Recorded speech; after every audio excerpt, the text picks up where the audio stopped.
how much I should pay, and he didn't know how much to ask me, cha-cha-cha. So next door was a machine manufacturing company, and they had pallets, forklift, all of that, and a banding machine, you know. So I went over and made friends with the guys that were in the shipping department. Got myself a nice big pallet and stacked all that stuff on there. So we decided I was going to pay him $1 a pound for all this. So we put on the pallet, banded it all up and everything else. Now we've got to get the goddamn thing to the airport. Well, next door to Cliff's warehouse was a guy that ran the Poor Polish Art Gallery, and he had a band. So they stuck this big pallet into this, I'm going to say hippie bus, but it had big white doors on it. Forklift went in there, boom, set that subway sound. So now we go to the Chicago airport. This goddamn van is leaning over to beat hell. Flying Tigers Airlines was that's what I shipped it at. And that's how we found out they put it on the scales to let me know how much it was. It was 1,206 pounds. So I paid $1,200 a pound. I'd like to run across a few more of those deals, you know. And that was, I mean, goddamn, it was classic stuff. Like it was George De Silva stuff in there. There was a couple traveling trunks that, anyhow, it was, like I said, I'd like to run across a few more of those deals.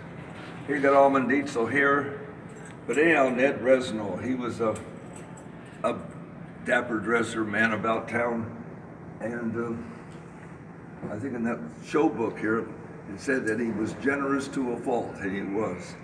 In fact, he wrote a thing for the National Magazine and Tattoo Association National. And he was living in Hollywood, Florida in substandard conditions because he'd been overly generous through his lifetime. He spent it because the goddamn tree doesn't stay ripe forever. And so he was giving advice to tattoo artists, young ones, to, you know, money management. Don't be. So that's the way he wound up. So I guess this is Europe and stuff like that, but they didn't have the internet. I call it the cyber whorehouse. God damn, you can find anything in that on that internet now. I've read hundreds of books trying to find out, you know, facts about tattooing. And the word tattoo did not enter the English language until Captain Cook brought it back and wrote it in his journal, and he was published. Now, there was a French explorer by the name of Bougainville that wrote in his journal, tattoo, which to strike, that was the noise they made when they tattooed like that. But Captain Cook was published before Bougainville, so he was credited with putting the name tattoo in the English language. So this correspondence with Terry Wrigley, who was a great guy. I mean, he was an Englishman, but he tattooed in Glasgow, Scotland. And it was Dougie Dugas, I guess was his last name, old-time tattoo artist.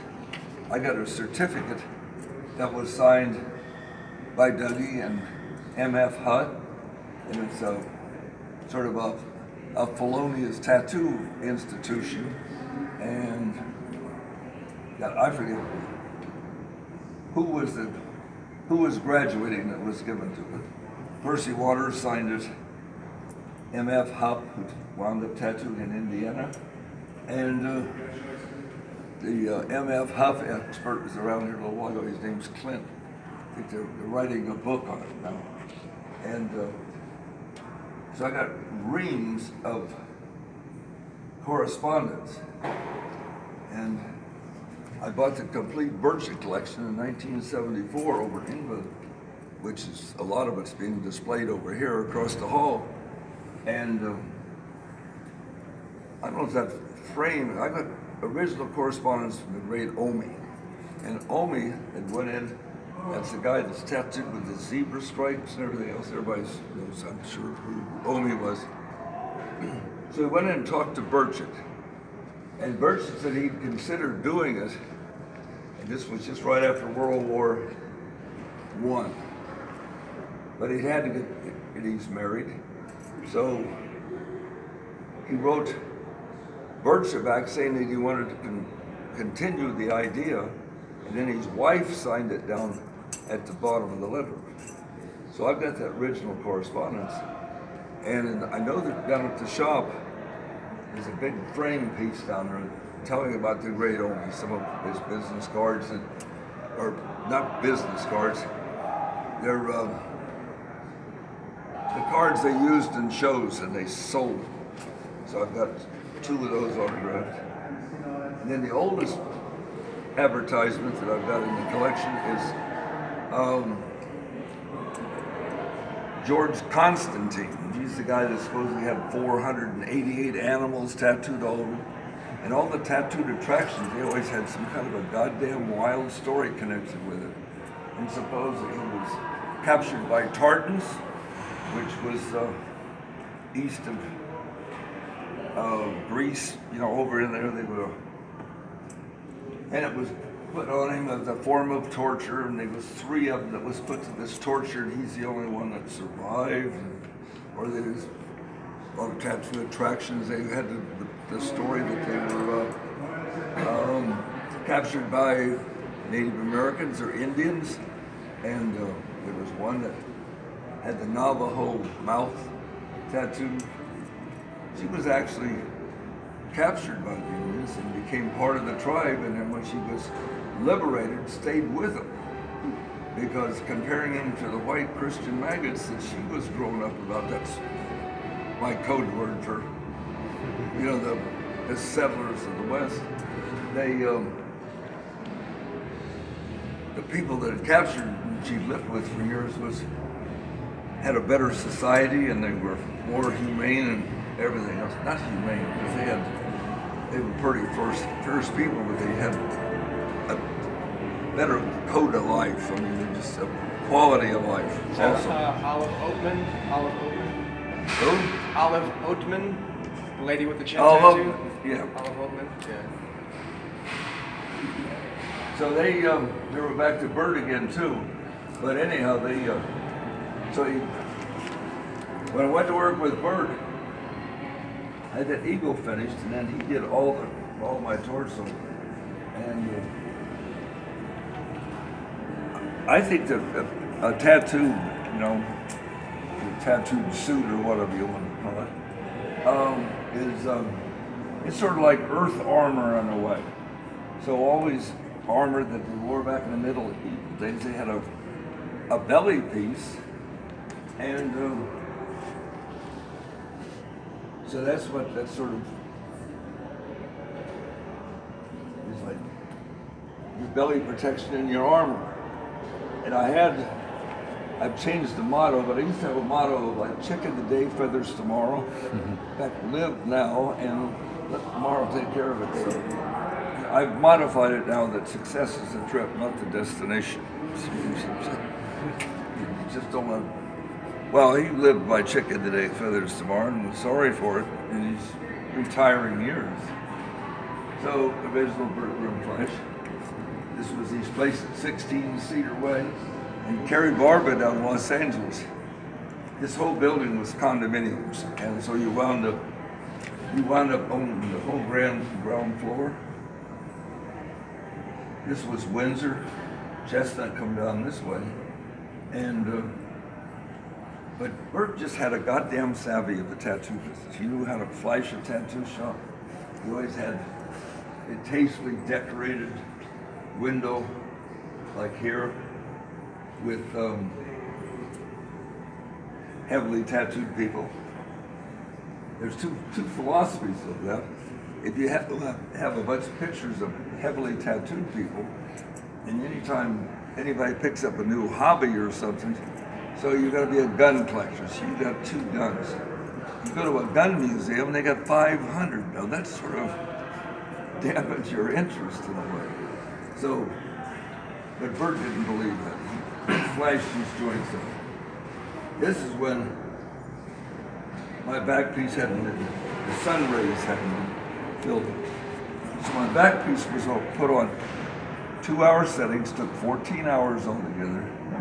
It was a 2-hour setting, 7 Sunday nights in a row.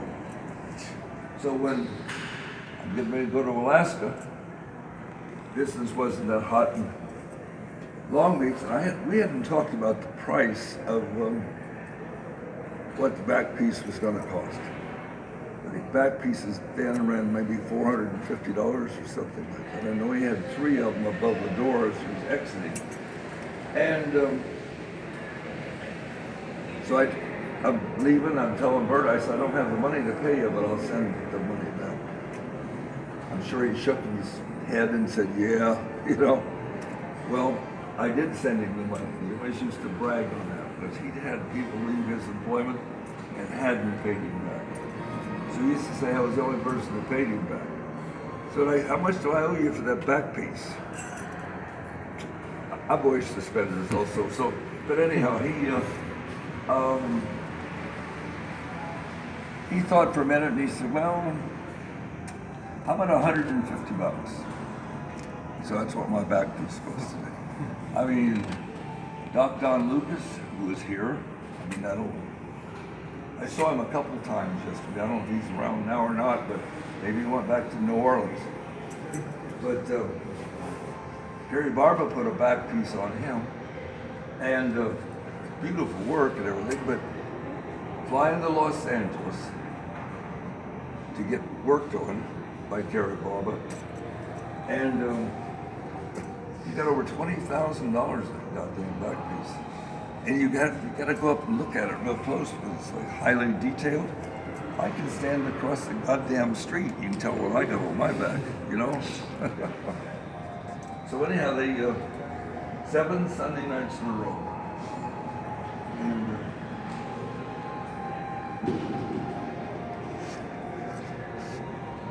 that's how Bert treated American flags. Line stars, which we could all draw, or should be able to, and then whips and shading it, that's the thing. God damn it, you look at it, you know it's an American flag. But go into an outline and each star and fill it all in blue. A lot of work. So, what do we got going over here? Well, this is about the pike in Long Beach. And this is some Ralph Johnstone story. But he was one of the better artists, you know, of the time. And of course, we went to art school too, funded by the Wright brothers, which I heard this morning, which I'm going to try to check out. And then there was Ernie Sutton and Lou Lewis, and they tattooed down on Main Street in LA, down in the swing of the Los Angeles area. And they went to work with Bert.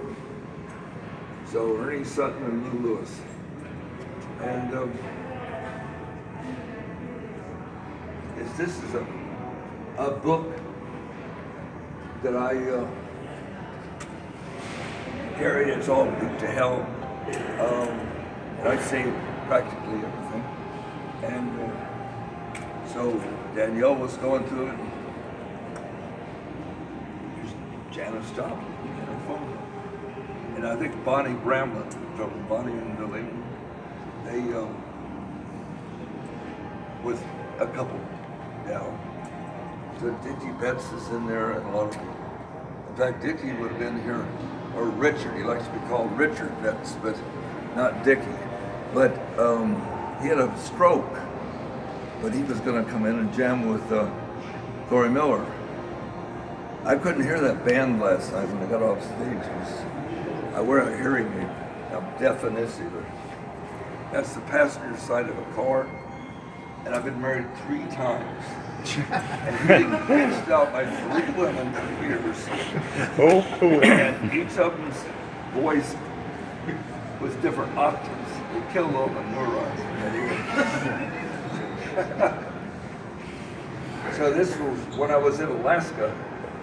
It was taken the 4th of July, and I don't know exactly what year it was, but easy to find out because Alaska had just been voted in to be the 49th state.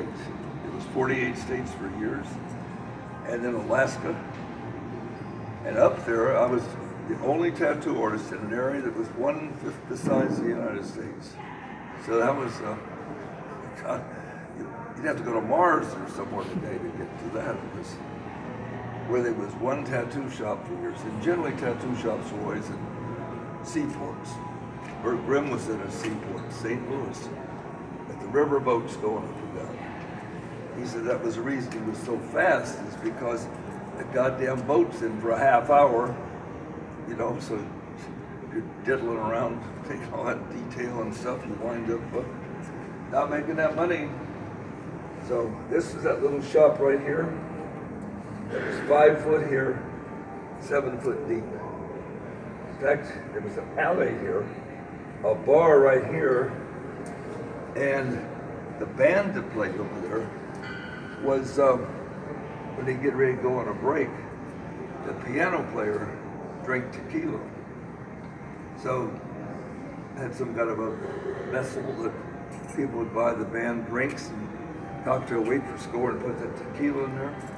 So they get ready to go on a break, and so they play this riff, the break. Most bands have a break little ditty, and they'd go through it, and then the piano player would go tequila and down it.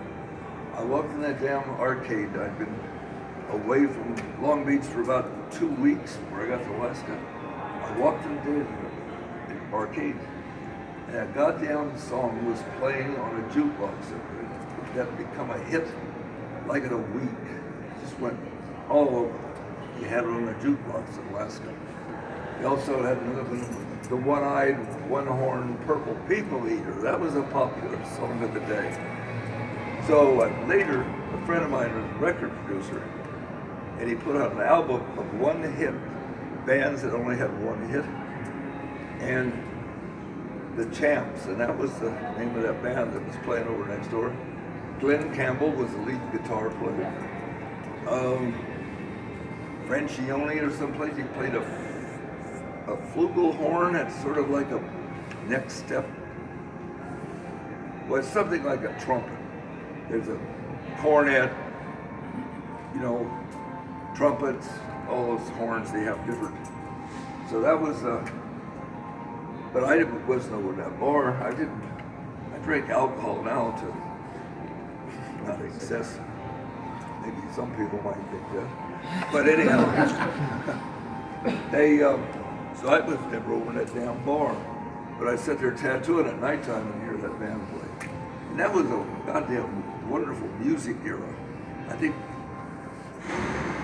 the 90s, remember the music they play today.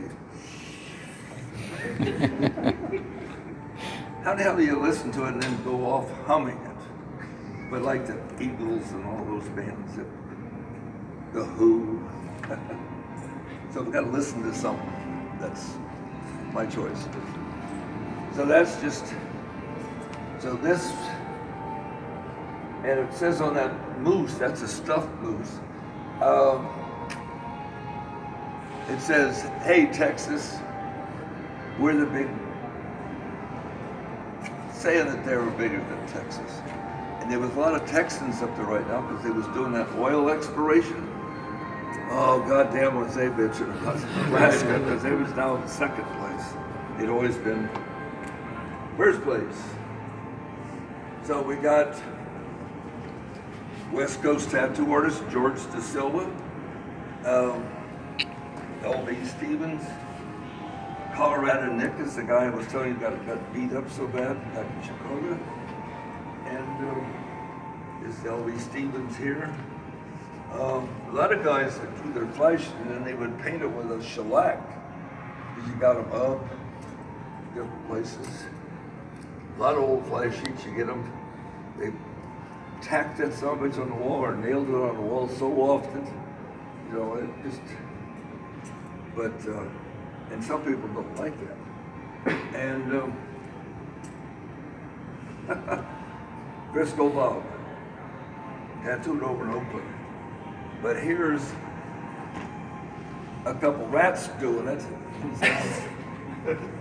True love. And people used to get designs like that, believe it or not. You know, which is cool, you know. You gotta have a certain amount of humor to it. You can't take it too serious, even though you're stuck with it the rest of your life. I think the one that, probably the design that gets covered up the most is that damn zigzag band, or a pot leaf.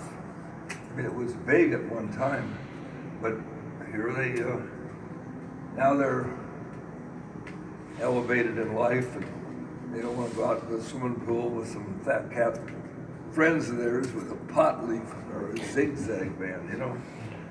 So, Frisco Bob, he was quite a drinker. I know one time he was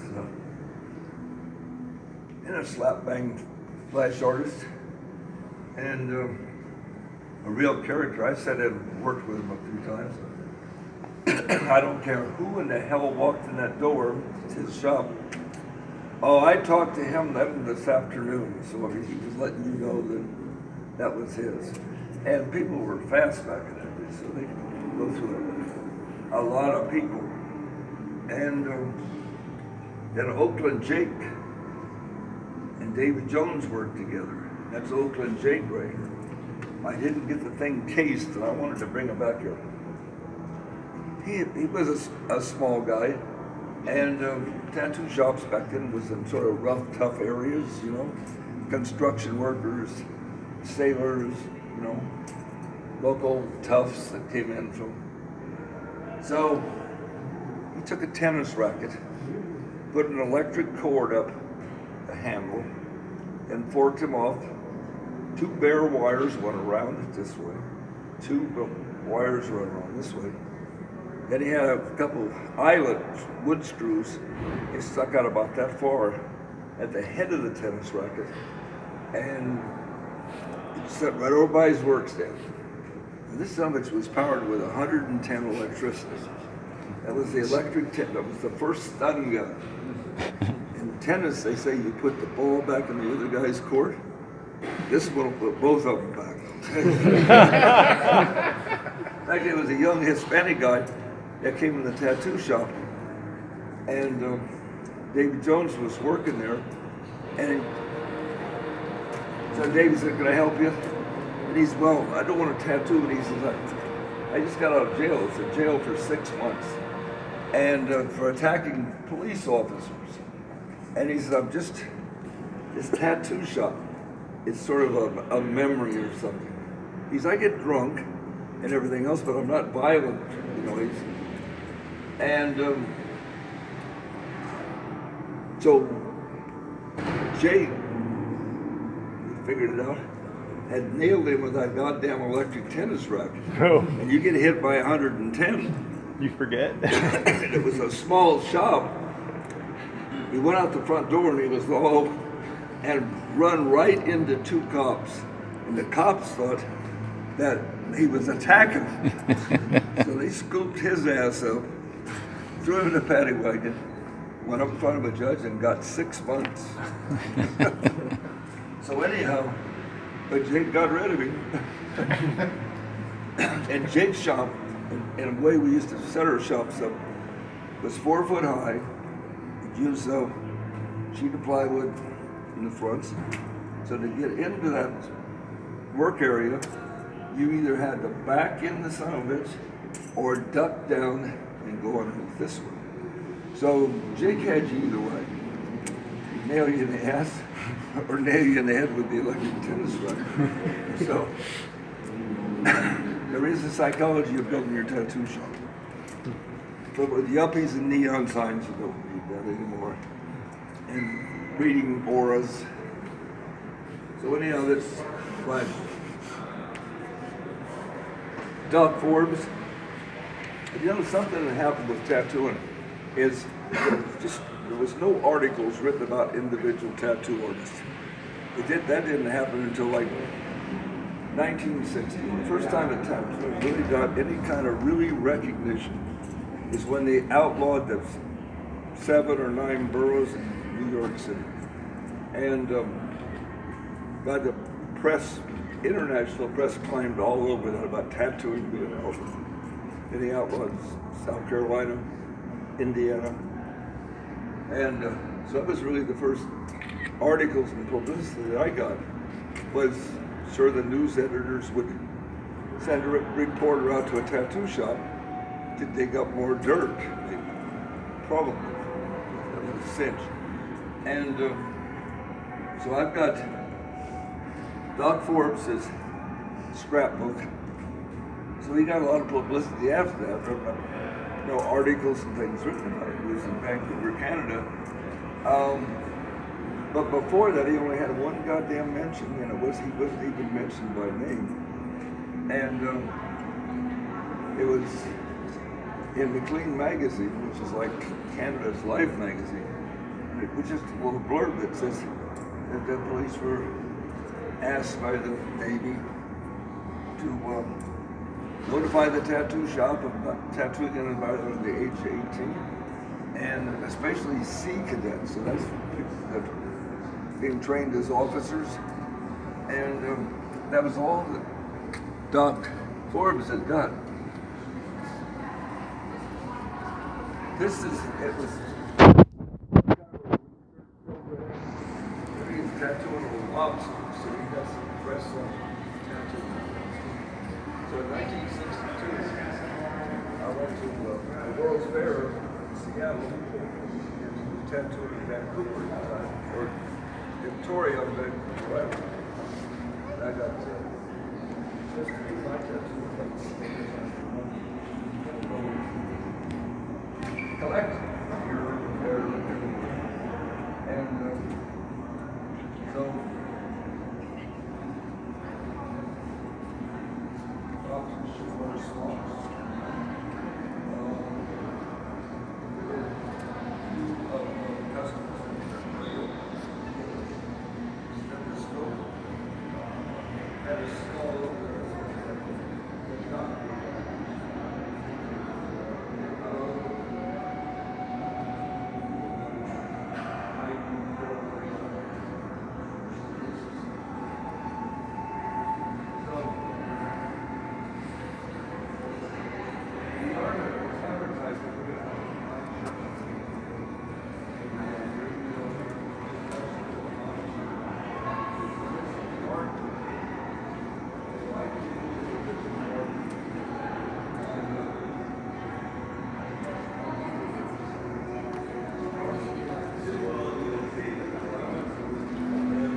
Okay, so I'll talk you through that.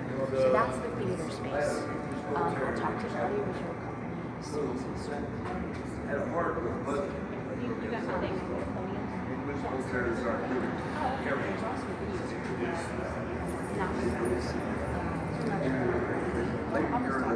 There's a sign painter from Oklahoma City, so she's and a tattoo artist. But she did a painting of Chapman, and he's curled around a fire hydrant. He sees Harper's mother. Little spot underneath his tail. She's got a star and it's been around the fire hydrants at parade. You know, that's the designs is going to come out in that shirt. It's delivered a little late. Yesterday.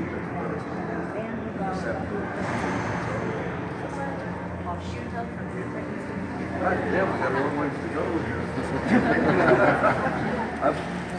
I talk too much.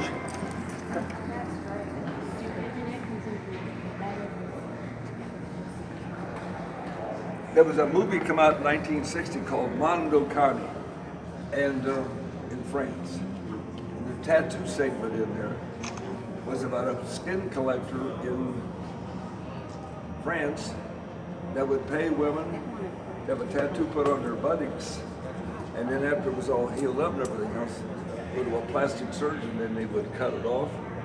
So you have these pieces of human skin. That was in his collection, so that was part of it. So the American press picked this up, and so I'm doing a tattoo one. So image-wise, what have I got? A dress shirt, a necktie on, tattooing? Now, well, clothing code has went to hell. You know, it's just like, you'll never get in GQ magazine, this fellow here.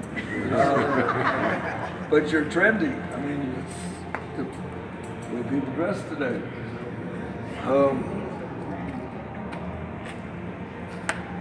This gal here, I just drew that on there, but she's going to be here today, and she's going to do Bobby McGee, just one song. Her and her guitar player. And so my flash progressed a little bit, but I picked up that style of Bert Grimm with the simplicity. I knew a little bit more about tattooing than that flash over there. And so you come by hospital sterilization. I mean, I was always out for image, to elevate tattooing and make it look good. And so I tattooed a young lady one day, and she came in and I put a ring on her finger here. And she said that she could show her friends or somebody that asked about her tattoos this way, but if she didn't like your attitude, she'd show it to you this way. You know? And then she said, there's a story here. And said, I said something about it. I said, are you a writer? Yes. Who do you write for? Rolling Stone magazine with Amy Hill. So I wound up a few weeks later on the cover of Rolling Stone. Jesus Christ. I remember on that day, $6.50 butterflies went for $35.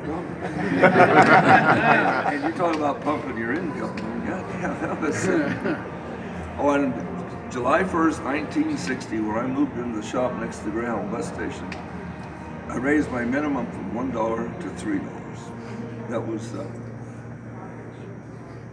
so, but times has changed, and there's inflation and this, that, and another thing.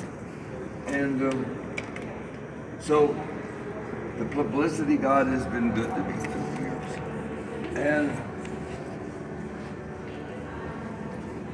Doc Webb was a tattoo artist in Vallejo, California, and he moved to San Diego.